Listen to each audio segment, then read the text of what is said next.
안녕하십니까. 전종희 목사입니다. 1월 27일 화요일 매일 성경 묵상입니다. 창세기 19장 12절로 23절입니다. 그 사람들이 롯에게 이르되 이외에 너에게 속한 자가 또 있느냐? 너의 사위나 자녀나 성 중에 너에게 속한 자들을 다 성 밖으로 이끌어내라. 그들에 대한 부르짖음이 여호와 앞에 크므로 여호와께서 이곳을 멸하시려고 우리를 보내셨나니 우리가 멸하리라. 롯이 나가서 그 딸들과 결혼할 사위들에게 말하여 이르기를 여호와께서 이 성을 멸하실 터이니 너희는 일어나 이곳에서 떠나라 하되 그의 사위들은 농담으로 여겼더라. 동틀 때에 천사가 롯을 재촉하여 이르되 일어나 여기 있는 너의 아내와 두 딸을 이끌어내라. 이 성의 죄악 중에 함께 멸망할까 하노라. 그러나 롯이 지체하며 그 사람들이 롯의 손과 그 아내의 손과 두 딸의 손을 잡아 인도하여 성 밖에 두니 여호와께서 그에게 자비를 더하심이었더라. 그 사람들이 그들을 밖으로 이끌어낸 후에 이르되 도망하여 생명을 보존하라. 돌아보거나 들에 머물지 말고 산으로 도망하여 멸망함을 면하라. 롯이 그들에게 이르되 내 주여 그리 마옵소서. 주의 종이 주께 은혜를 입었고 주께서 큰 인자를 내게 베푸사 내 생명을 구원하시오나 내가 도망하여 산에까지 갈 수 없나이다. 두렵건대 재앙을 만나 죽을까 하나이다. 보소서 저 성읍은 도망하기에 가깝고 작기도 하오니 나를 그곳으로 도망하게 하소서. 이는 작은 성읍이 아니니까 내 생명이 보존되리이다. 그가 그에게 이르되 내가 이 일에도 너의 소원을 들었은즉 너가 말하는 그 성읍을 멸하지 아니하리니 그리로 속히 도망하라.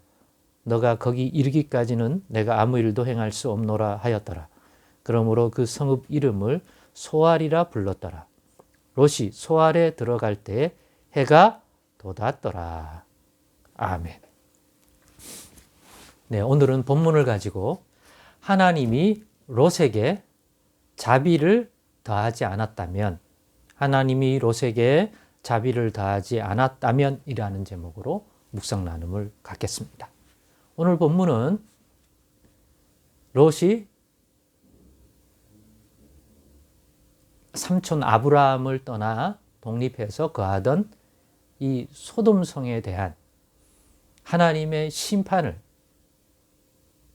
미리 롯에게 알려주고 롯을 또 롯에 속한 가족들을 심판 전에 거기에서 구원받게 하는 이 과정 속에서 일어난 일입니다. 그런 과정 속에서 우리는 오늘 본문에 두 가지 주목할 이러한 장면을 봅니다. 하나는 롯의 딸들이 있는데 그 딸들과 결혼할 사위들이 있었던 거예요. 당연히 그 사람들은 소돔성 사람이겠죠.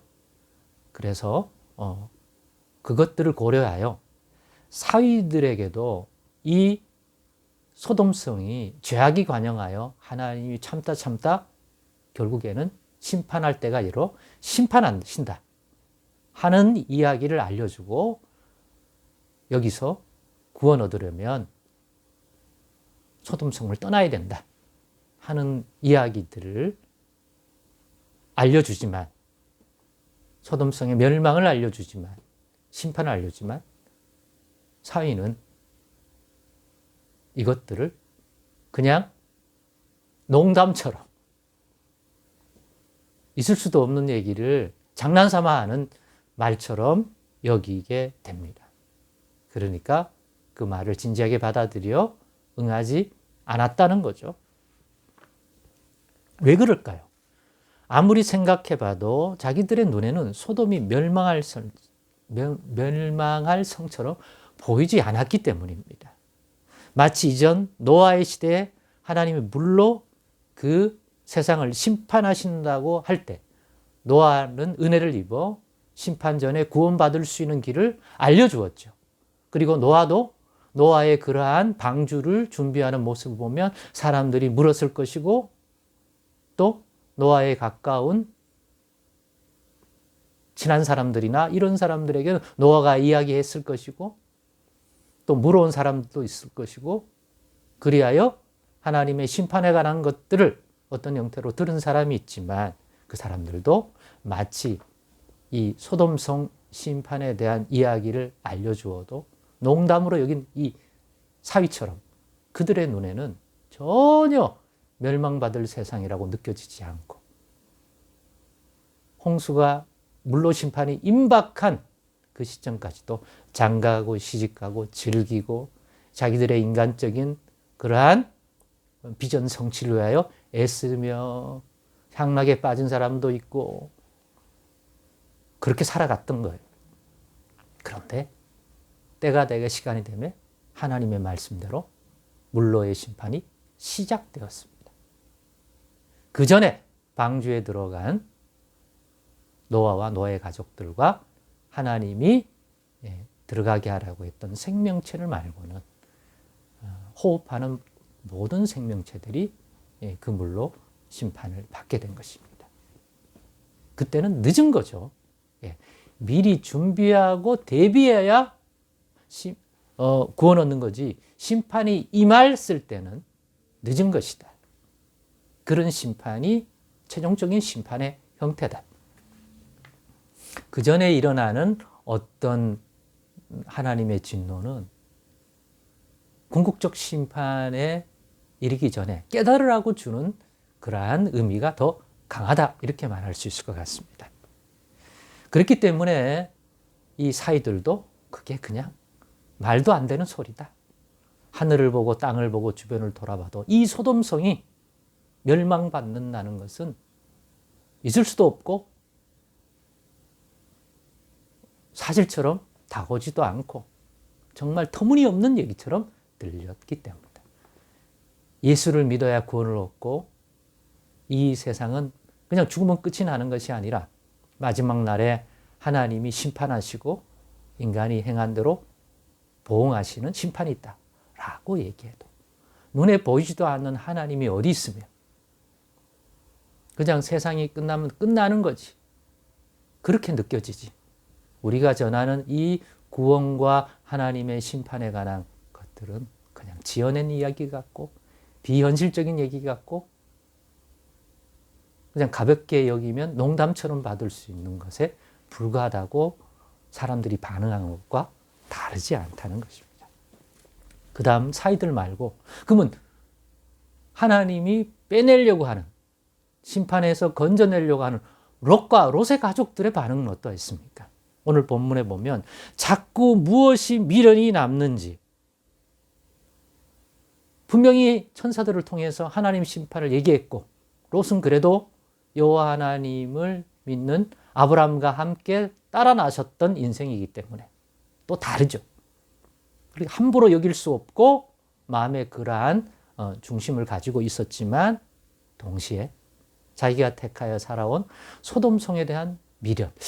정말 그럴까? 뭔가 마음속에 다양한 감정과 이유로 주저합니다. 심판받을 소돔을 떠나 구원받는 길로 나아가기를 주저하고 지체하고 있는 모습을 봅니다. 그의 가족들도 마찬가지고요. 보낸 천사들이 손을 잡아서 급하게 이끌어내지 않았다면 화를 당할 수 있는.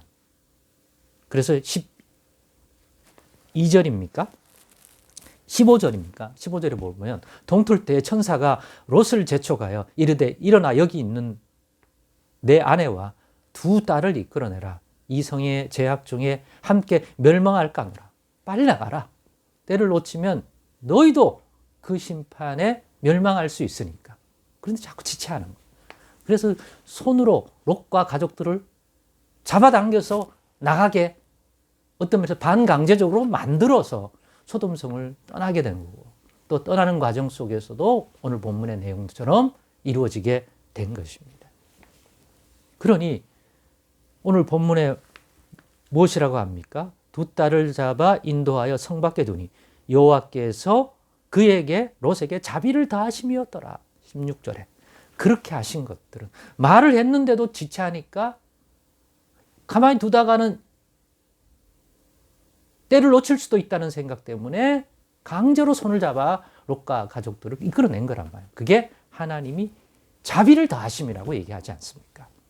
그래서 하나님이 롯에게 자비를 더하지 않았다면 어떻게 됐을까요? 하나님의 심판과 구원에 관한 말씀을 듣고도 지체하고 주저하는 롯과 가족들을 보면서 하나님의 구원은 그 시작과 끝 모두 하나님의 자비와 은혜의 손길을 베푸심이 아니면 누릴 수 없는 것이라는 묵상을 해보았습니다. 예수 안에서 우리가 받는 그 구원도 하나님의 은혜의 손길에 더하심이 아니라면 우리는 그는 이 얘기를 듣고 믿는다 하면서도 주저하고 세상에 미련을 두고 있는 존재가 아닐까요? 그래서 예수 그리스도 안에서 더하시는 그런 자비와 긍휼의 손길로 붙들어줘서 이끌어내지 않으면 우리의 모습이 롯과 롯의 가족들의 모습 같지 않을까요? 그리고 그런 이야기를 전해줄 때 우리 주변에 있는 믿지 않는 세상 사람들의 모습이 사위의 반응과 같지 않을까요? 오늘의 이 내용이 우리의 모습을 다시 한번 점검하고 우리가 롯의 가족과 같은 지체함에 잊지 말고 하나님이 은혜를 주실 때 더욱 주님의 말씀을 쫓아 미련 없이 주저함 없이 인도받아 생명과 구원의 길을 가는 그러한 모습으로 더 성숙하고 자라나기를 바랍니다. 기도하겠습니다.